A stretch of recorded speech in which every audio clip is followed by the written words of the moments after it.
आंदोलन करण्याचं ठरलं। ठरल्यानंतर सर्व पदाधिकारी असतील, कळसगावातील ग्रामस्थ असतील, हे सर्वजण सिंचन भवन पुणे या ठिकाणी आले होते। त्या आंदोलनात माझा सक्रिय सहभाग या ठिकाणी मी नोंदवला होता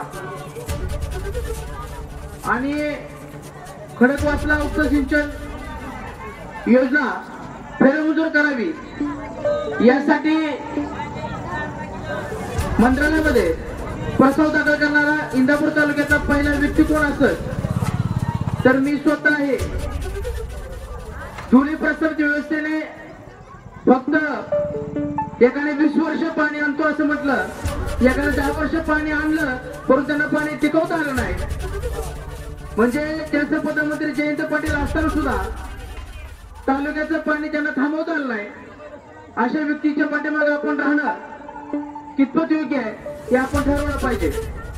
आज तरी आमचा संघर्ष प्रस्तावित व्यवस्थेच्या घराणेशाहीच्या विरोधामध्ये असेल आणि हा विरोध हा खूप मोठा आहे। आम्ही उभं राहणं, निवडून लढवणं हेच आमच्यासाठी विजयच आहे।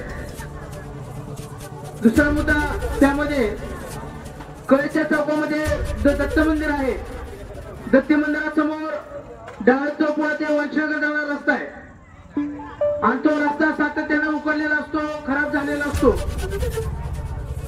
मला वाटतं 23 तारखेलाच काहीतरी त्या रस्त्याचा पुन्हा एकदा मुरुम टाकण्यात आला।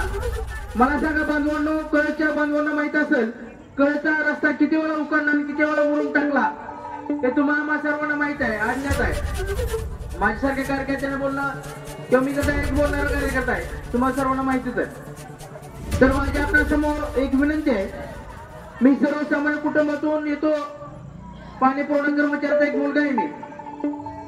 माझं चिन्ह गॅस सिलेंडर आहे, 5 नंबरच्या अनुक्रमांकावरती माझं चिन्ह आहे।